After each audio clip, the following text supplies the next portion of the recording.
Have you ever wondered why Canada is in debt?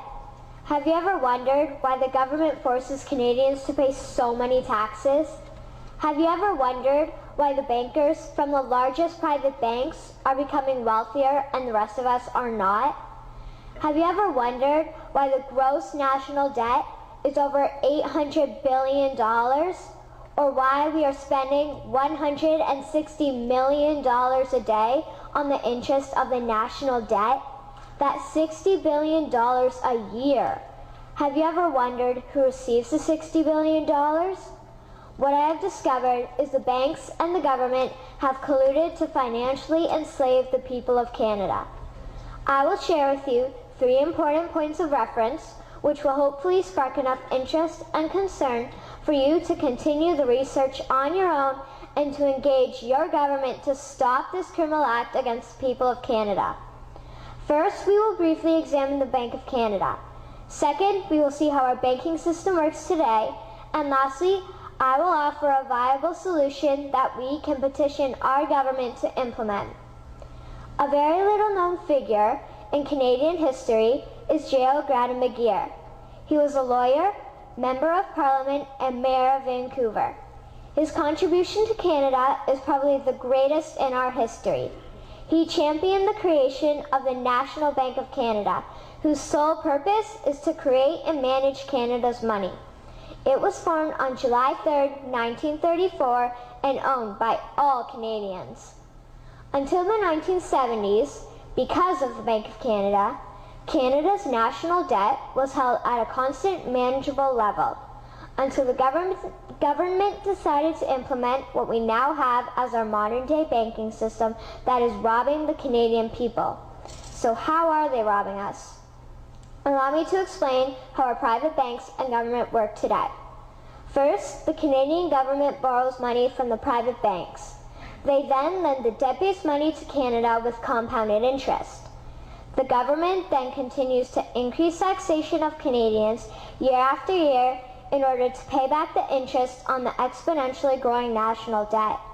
What results is inflation, less real money for Canadians to spend into our economy, and the real money being used to pad the pockets of the banks.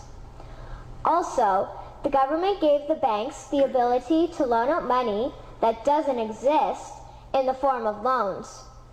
When a bank gives you a mortgage, which literally means a death pledge, or a loan, they don't actually give you money. They click a key on a computer and generate the fake money out of thin air. They don't actually have it in their bank vaults. Presently, the banks only have $4 billion on reserve, but they have loaned out over $1.5 trillion.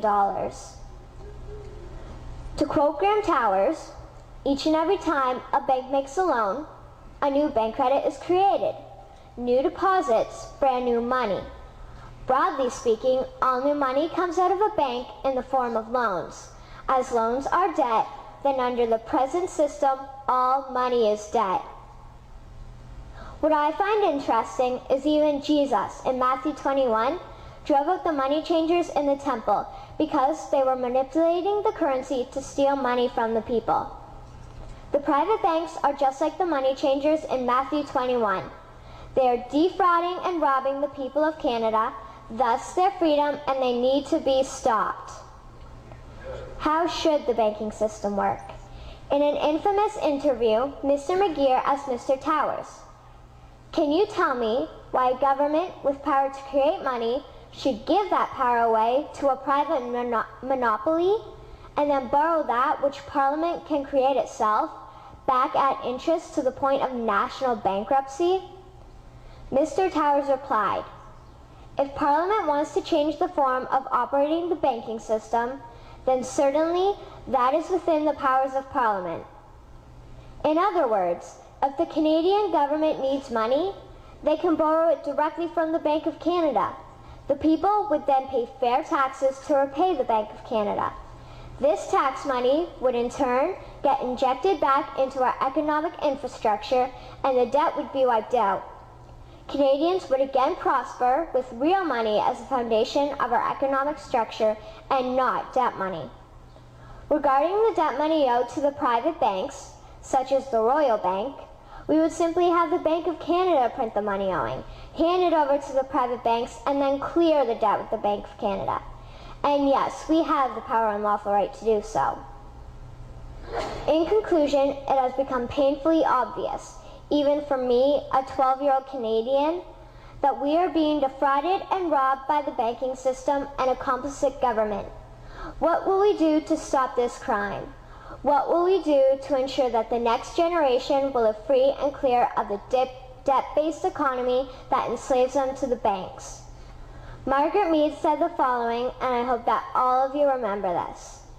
Never doubt that a small group of people can change the world. Indeed, it is the only thing that ever has. Thank you.